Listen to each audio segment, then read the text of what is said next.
Today, we are going to be discussing a topic that requires a bit of a different approach than what I am normally used to doing. So we are going to elaborate or even elucidate on an interesting figure that I think a lot of people think about. Something that we can all agree on is that in 40k, the villains tend to be pretty top-notch in regards to pretty much the entirety of fiction. I will stake a claim that for every hokey, I am the best space marine ever style villain, there is someone who is an incredibly complex and well-written individual with a well-thought-out and plotted-out motive, while also seeming justified to some degree. There are villains so good that I legit weep sometimes thinking about side characters like Talos, Horus, Perturabo, the entirety of an Orc Wa from name any book involving a successor chapter of the Imperial Fists and you'll probably find out what I mean. There are villains that encapsulate human morality in its grayest, for better or for worse, and then there are villains that are pretty much justified in what they do, but go about it in a weird way. And then there's this fucking guy right here. Yeah, boys, it's time to bring back Manic Arthur. I'm off my pills, and you can't fucking stop me. Yeah, it's long been warranted that I make one of these videos. I dead ass can't remember the last time I talked about a character with such a vitriolic fucking hate in this setting that it actually evoked me to raise my voice. I think it was probably Lucius the Eternal. Fun fact, there was actually an article written about that video. Weird. But yeah, you know what? I've met people who at least partially believe that Lucius is to some degree a fun villain. I have never, in my entire life, met someone who thought that Erebus was a fun character. He is probably the most hateable asshole in a setting entirely built on hateable assholes. Bro is literally Dio from the early parts of JoJo. He genuinely just wants to get as much power and control as humanly possible, and then only use it to fuck up everyone else. We literally should have just thrown this man into the river at birth, and even his parents thought that was marginally a good idea. But you know what? We're gonna break down this dickhead's lore. Who is he? Why is he as hateable as he is? And I'm gonna cover a lot of the different perspectives on why Erebus deserves to be the first one lined up against the wall once we finally shut off chaos for good. But yeah, of course I'm gonna stick a sponsored ad on a video about Erebus. He fucking deserves it. The no good, conniving, backstabbing, evil, doodle pad, Mr. Clean looking, big coagulated gravy hot dog bun bastard. Happy belated New Year's, you animals. What a better way to ring in the new year than to buy something kind of tasty as well as kind of useful. See, much like most other smooth-brained animals, if I don't see enough light in the run of a day, I get sleepy and automatically assume it's bedtime. Also cripplingly depressed, but that's besides the point. To keep my energy level stable while whipping my editors, as well as reading 40k books that are devoid of any reasonable amount of content, I drink a upsetting amount of gamer subs. And in honor of the lovely individual we are talking about today, I would suggest you pick up Crusaderade, which I've been finding is the main thing I go to get me through this editing session. Refreshingly mango, refreshingly tea, and who doesn't want to go on crusades? It's aesthetic as hell. Especially if it means removing the stain that is goddamn Erebus from the universe. So, using my code BONEZONE at checkout, or just clicking my link in the description, you can get 10% off your purchases of any GamerSupps product. And it will also help your boy out here. So, make sure to buy as many GamerSupps, Gamer Soaps, or Waifu Shakers as you can to support my never-ending desire to make sure that this man's face is on the side of a milk carton by the end of 2030. Please, it is a noble cause. Thanks as always to GamerSupps for being such a good sponsor. And let's get back into me bitching about Erebus for probably a bit longer than I should. So, Cultures.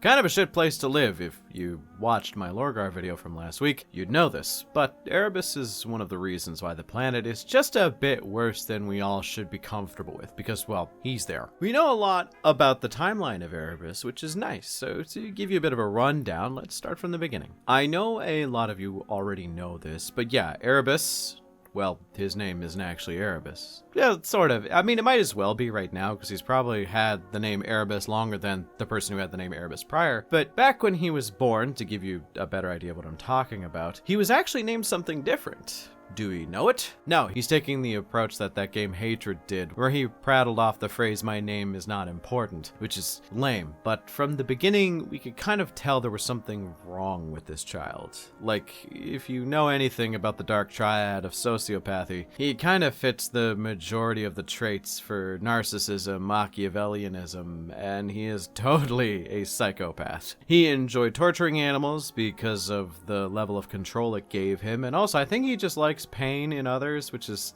a red flag. He loved playing this game. Yeah, I hesitate to call it this because, well, it was more just veiled animal cruelty. The game was him just picking up a desert scorpion that would come to his house's porch at night and then plucking their limbs off one at a time while trying not to get stung by it. The game is just trying not to get stung while ripping the arms off of a living entity, which is not good. That's kind of just animal torture, but you know, that's kind of the first stop we need to make to discuss Erebus properly. It just highlights the fact that no matter how far back you go, he was always just a horrible person. Regardless, Erebus, as you could probably tell, was just a bit of a miserable child who more or less hated everything that gave him any measure of discomfort, no matter how minor or major. So he hated Colchis, he hated the heat and the sand of the place, and didn't really care about the concept of religion in any way, shape, or form, as it didn't service him. The only thing he really cared about was himself and making his life as easy as humanly possible. See, this child was born with absolutely no sense of morality or ethics whatsoever. There were no lines in his mind for him to cross, so he wasn't afraid of doing whatever he needed to get what he wanted, which in essence makes him one of the most dangerous characters in the setting of 40k, but it also does lead to a rather disturbing character study. He wanted to live in excess with women, narcotics, literally everything he ever wanted, but he never wanted to have to fight to get it. So he basically wanted to put himself into a position where he could do whatever he wanted, whenever he wanted, with no one in his way, which due to his overbearing parents was becoming difficult. See, he began to find an interest in religion, specifically the old faith of Colchis, the Covenant as it were, and he saw how the priests of the faith were literally just the scum of the earth, abusive lechers who could use their powers to do whatever they wanted to on the planet. So like, they were just an entire group of people that were Core Pharaon copied and pasted a couple dozen times. Which I believe, being in a room with at least 6 of these individuals, constitutes some kind of minor circle of hell. But I'm also not on the up and up on my theology. So Erebus saw these dudes who could abuse their power freely and thought, man, this was such a good idea. But unfortunately, you could not be a part of the Covenant if you weren't born into it. Which, unfortunately, he was not. For now, at least. What does that mean? Well, there was an incredibly devoted child who was. He was hard to make out the majority of his facial features because he had a shaved head, shaved eyebrows, no facial hair whatsoever, and had pretty much the entirety of his face tattooed with occult symbols of this old faith. And who was this child? Erebus, the original one. Pretty wild, huh? So yeah, you could probably see where this is going, as the individual we know and love basically bashed this poor kid's brains in with a rock, hired some back alley tattoo guy to copy his tattoos, and then threw him in the river to be torn apart by space crocodiles, I guess. Which, of course, because he is in fact him, he would now flourish and abuse the system in any way possible to gain status wherever he went. Now taking the name of Erebus, and just as a passive observer of Erebus growing up and abusing his ability to lie on the spot, and just seeing how it benefits him so much, it's fucking annoying. Because he would take the boy's name, Erebus, and would just go to a different place farther away where people had heard of this devout child, but actually know what he truly looks like. And they just heard, oh, kid that was bald that had tattoos. And he just basically found a church that would recognize him by name, but not by appearance, and then decided to rise through the ranks there. He was just bullshitting his way up. See, he didn't actually believe in any of that mumbo jumbo. He would just scan the surface level information from the page itself and give the answers that he thought the priests and preachers around him would want to hear, rather than actually comprehending or understanding the words itself. He was basically just miming everything he needed to in order to get by. See, Erebus doesn't really believe or care about anything. he just wants more of whatever it is at the moment. And what is it? Literally anything. He doesn't care about people. He doesn't care about how he's viewed unless it leads to something he wants. The man is the perfect psychopath-style villain, and you can't help but be mad at any level of success he sees. He didn't actually care about the religion at all. He would just read the surface level stuff, like I said, and it would just help him get so much further because he was also incredibly charismatic. This did actually change one day, because Erebus actually did start to read more into the religion that the Covenant worshipped as a whole, and it did start to make a little bit of sense to him and even intrigue him. See, he did it out of curiosity rather than any actual want to be deeper into his studies. And on some weird level, something about the old faith was starting to make sense to him. It started to click in his brain. My personal theory is that it actually didn't. It was just the Chaos Gods looking down at this 13-year-old Ted Bundy clone that was starting to manifest, and we're like, hey, wouldn't it be really funny if we just kind of did something about it? Because he is kind of the perfect vessel for chaos, but I'm gonna talk about that more in my wrap-up. And it kind of did lead to something funny. If you count galaxy-spanning genocide as kind of funny, and again, we'll get there, because that's not exactly where we're at in the timeline. Eventually, after reaching some degree of enlightenment, the dude hears about some big fucker from the faraway desert by the name of Lorgar, who is basically just the chosen one of the Covenant. Erebus, having not really drank the Kool-Aid, but only sipped it at this point, was at least marginally interested. But even then, he didn't seem to care because of its novelty. He only cared because of how it would impact his life. He saw Lorgar as just another scorpion to tear apart and use for his amusement, only bigger and creepier and balder. And what happens next is kind of history. The Emperor shows up, takes Lorgar into his folds, and half-assedly tells Lorgar that he is in fact not a god in any kind of way, and is just some really powerful dude, which when you yourself look like the golden idol to some 12-year-old's OC he made for his power fantasy self-insert story. Yeah, it's kind of hard to duck the god allegations, but questioning if the Emperor is a god or not is literally a video topic that I have planned for later, so let's get back on with this topic. See, there is this idea of Erebus, a person who is so devoid of kindness and any genuinely positive emotion that everyone tends to gloss over one of the most important, or rather interesting, facts about him. And no, that's not that he was basically the whole reason the Horus heresy started. No, it's that, as pedantic as it is to say, Erebus is probably the only person in the entirety of the Imperium during the Horus heresy who never once had his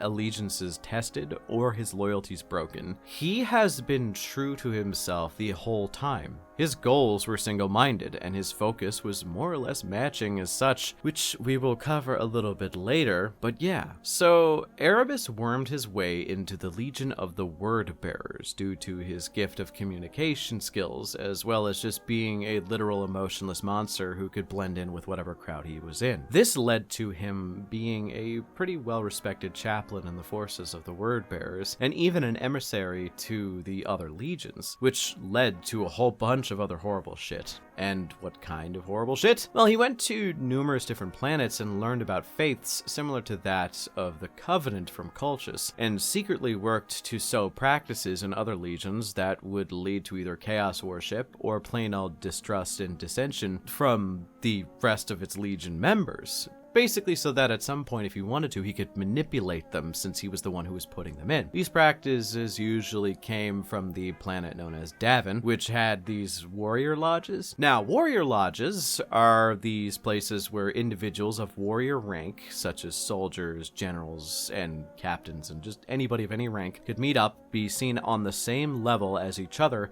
and speak openly about how they feel. They will not see repercussions if they do so, and nothing that is said in the lodge can be used to target someone outside of any meeting. Now, this is a good idea for normal soldiers, people to talk and commiserate, the ability to get your feelings be heard, and it's basically just a form of talk therapy. But it's a bad idea if the people you're talking to are 900-pound superhumans, that the only thing keeping them in check is the fact that they are deeply insecure and have no sense of superiority to the base standard human. Because the warrior lodges gave them a stronger sense of individuality, it led them to start thinking that they they were better than humanity and that they should probably not work with them, and that's a bad thing. Yeah, especially if the common fact that they could all crush a human skull with their bare hands was easily toted around a lot.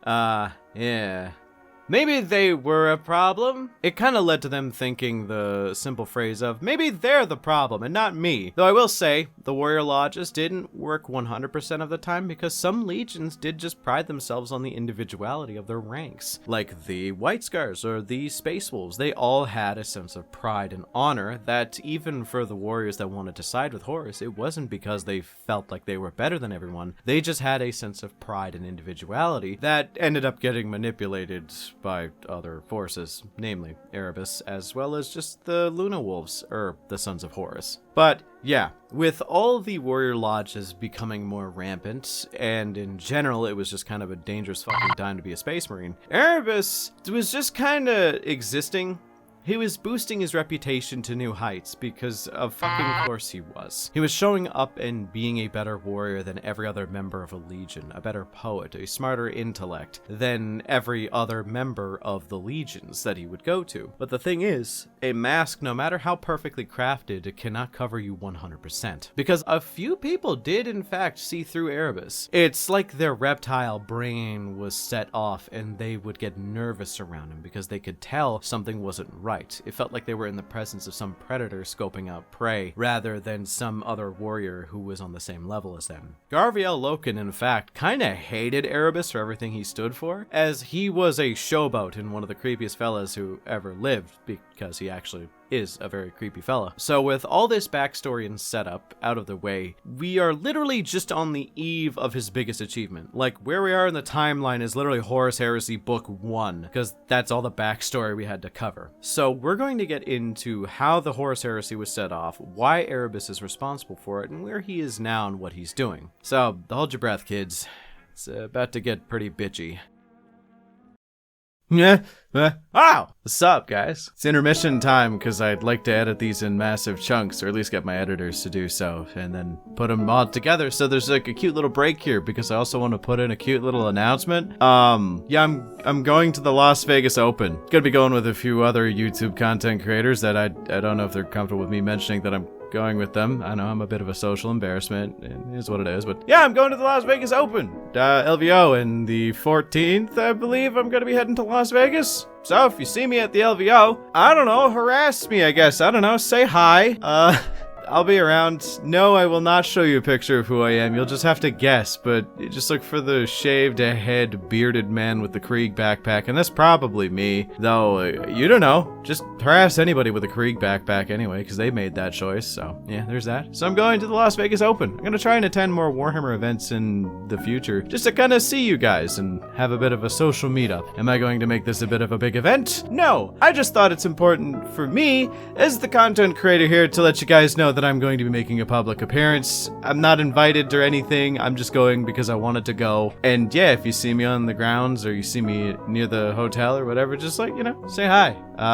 If you can guess who I am, that is. So, yeah, that's literally all I had to say here. So, back to Erebus. Okay, so let's actually get into the shit that Erebus did to the whole setting, because it's a lot. See, with all the serpent lodges seated in the various legions, and the moral fiber of each legion to some degree being changed over time, some for the better, some for the worst, but most being more manipulated easily by Erebus, this is kind of when Erebus tries to make his power moves, especially with the burning of Monarchia, the disillusionment of Lorgar.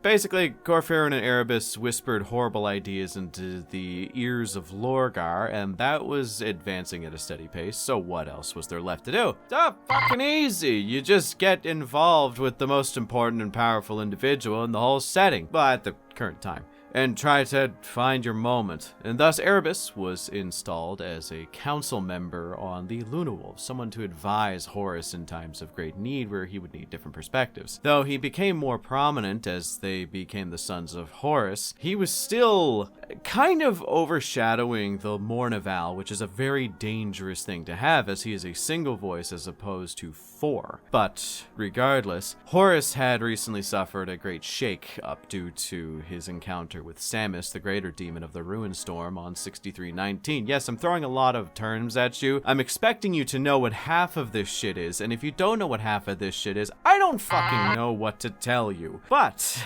things were going to take a turn for the worse when Horus's expedition discovered the Interrex. See, the Interrex were a society of humans that had allied with a few other alien species and used a lot of pre-Dark Age of technology tech, which made them an impressive and enlightened society. See, they even had a way of communicating that was different from the Imperium that didn't use as much psychers as it did song. They would vibrate sounds at frequencies that sounded like singing to other individuals, but to them, that was how they conveyed complex ideas and meanings in as short a period of time. So Horus, because he just suffered that kind of loss of a very close friend on 6319, who was one of his closest Space Marine comrades, he was a member of the Mournival, and because he was looking to kind of ease up on war, as he had seen non-stop battle for quite some time now, Horus wanted to actually approach the Interrex with peace talks in mind. He wanted to invite them into the ranks of the Imperium under a pretense that wasn't just burning down the entire civilization and then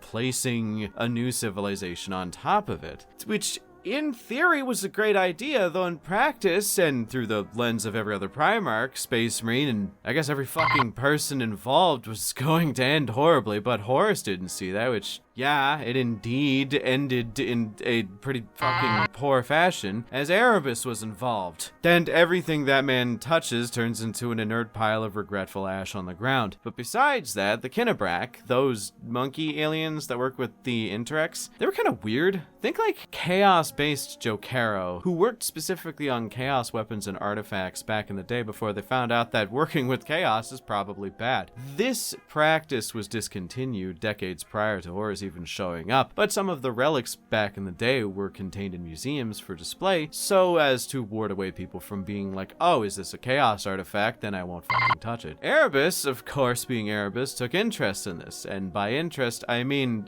torch, as nothing would get in Erebus's way in order to secure his goal. And what was his goal? Well, he would burn down several of the Interrex's museums and find the most cursed Chaos artifact that existed in there. This thing was known as the Anathema Blade, and we'll cover that shortly. Erebus did this because he wanted a special weapon to fulfill his plan. This special weapon had to be corrupting and corroding, and it had to be blessed by the gods of chaos. It had to do its job well enough, and the gods of chaos kind of guided him in a way to get to that specific spot, which was to get the Anathema Blade. This blade was blessed by Nurgle, and it was just this kind of broadsword that looked a little short in a normal Astartes hands. It was made for more humans, or I guess monkeys, but the Anathema Blade was very interesting, as it's essentially the perfect assassin's blade. It's a sword that, if you whisper the name of a specific target, then through some magical means, the blade will begin to create poisons that will not only kill this individual, but there's almost nothing you can do to prevent your death if you are so much as nicked by it. Now, it's also a sword, so if you get stabbed by it, even if it doesn't have the voodoo Death Note magic on it, it's still going to kill you, and it's still pretty dangerous as a poison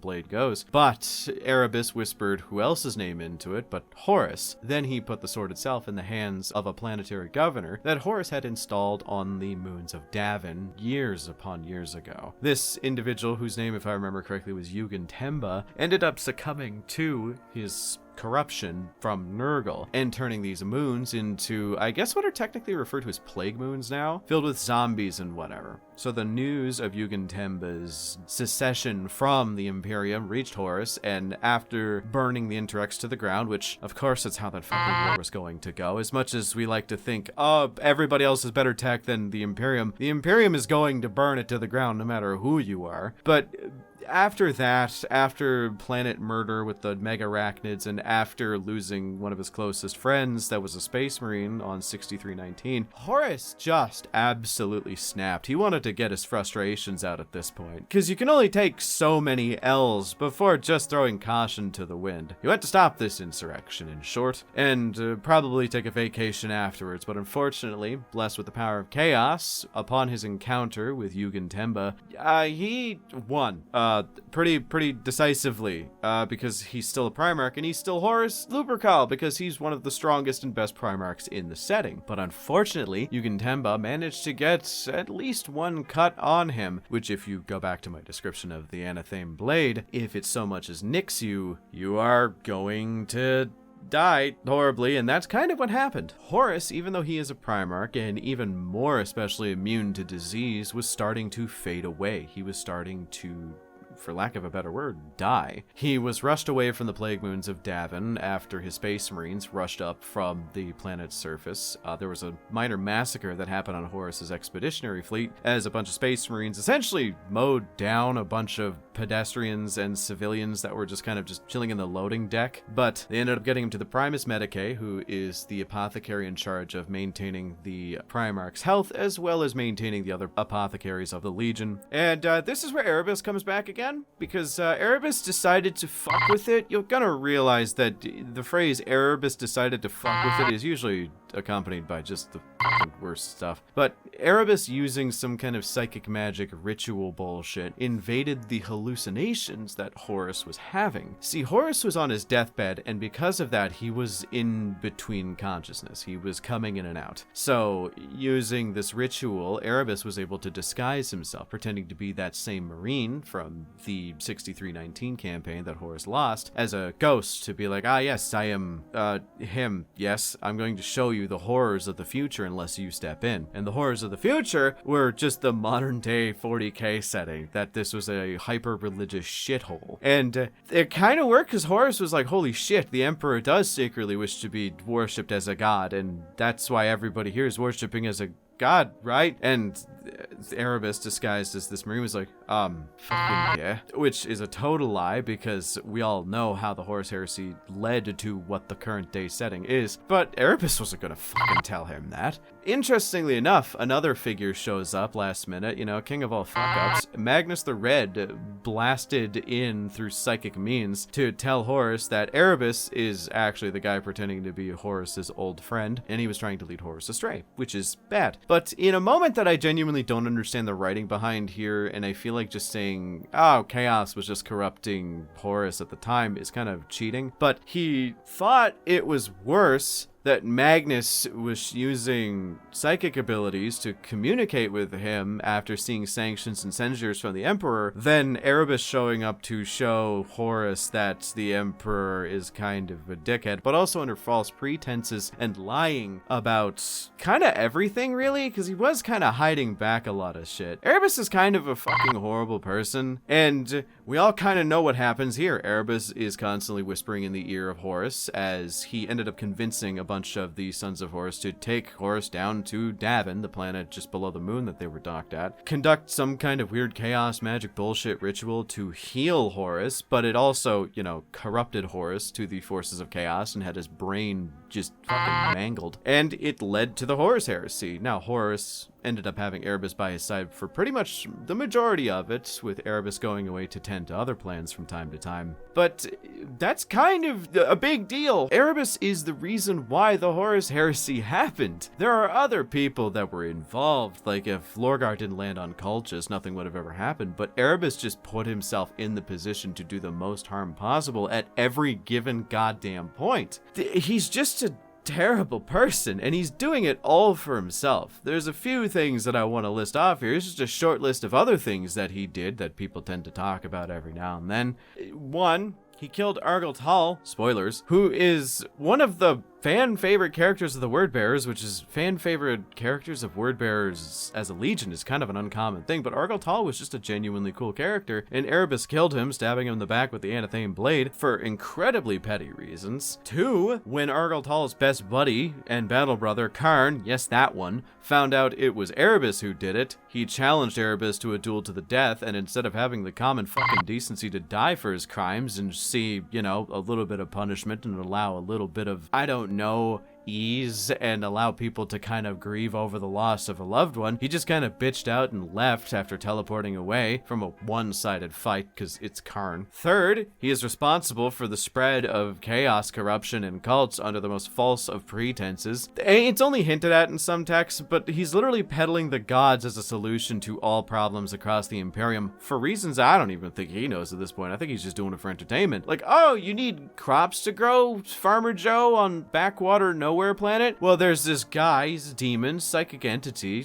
angel to some people, named Rodigus, the Rainmaker. They call him the Generous One. He'll totally help you with that. I mean, he is the Generous One, like I said, which, yeah, it doesn't end well if you know anything about Rodigus and why he's called the Generous One, but shit like that does tend to happen. But you know what the worst part of it is? The part that makes it all a bit more annoying, probably more than any other detail out there, he has never once seen an ounce of comeuppance for what he has done. Not a single cum has been upped by him. And for fuck's sake, it's annoying the piss out of me. He is a hateable villain, an individual who is propped up to be hated, killing things, torturing things, and just being a thorn in people's sides for the sake of being a thorn in people's sides. So, with that in mind, these villains tend to have incredibly satisfying ends to them. Think Reuven from the Night Lords trilogy, Mortarion at the end of the Plague War, and Lorgar the second the walls start to speak bird. But Erebus, for some reason, has skirted the line, which is fucking insane to me. He is the worst character in the setting, and I don't mean worst written. I mean, in general, Erebus is probably the most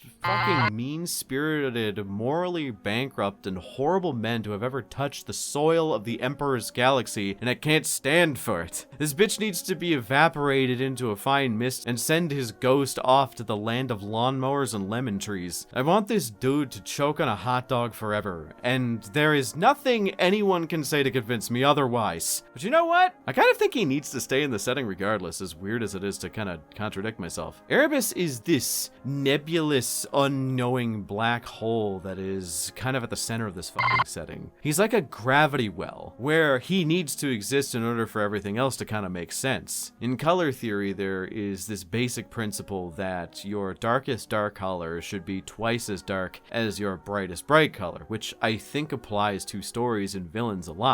Though it's not a 100% match. For a setting as bleak as 40k to exist and have interesting stories, you do need kind of a bottom of the rung character. You need someone to encapsulate that blackest of the black morality.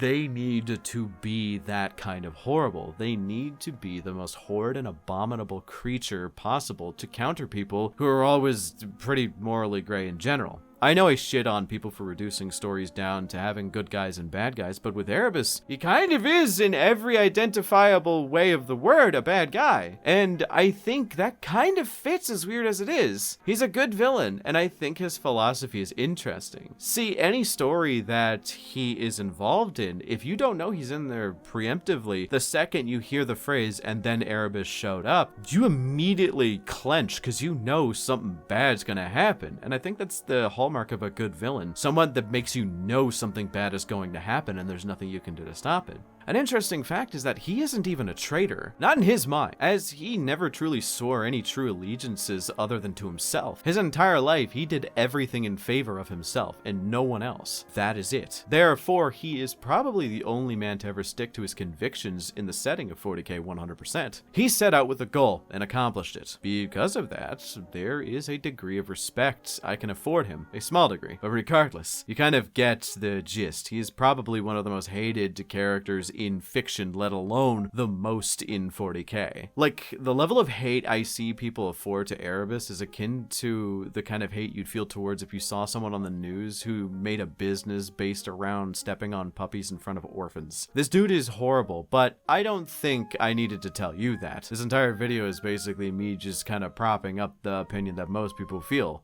But maybe I did need to tell you that. Erebus is the most hated character in fiction, but what's your take? Maybe you're the 1% of the 1% who think he's actually not that bad, though I do like a good villain, so I do think to some degree he's fun. Let me know in the comments. what you think about Erebus. I will be looking for the discourse, as well as arguments, so don't disappoint. Also remember to like the video if you like the video, subscribe because it helps the channel, and special thanks to my channel members for supporting me, because with your help, I'm slowly upgrading my setup. I got a new mic on the way as of this recording, and some new equipment that will likely make me sound a hell of a lot crisper than this decade-old Audio-Technica 2020, so thanks for your help. And if you want to support me as well as gain access to newer additional content early, then become a channel member today. Thank you all once again for watching, and before I go, I got a question for you that's gonna divide a few people here. Lucius' daughter or Erebus' son? Call it.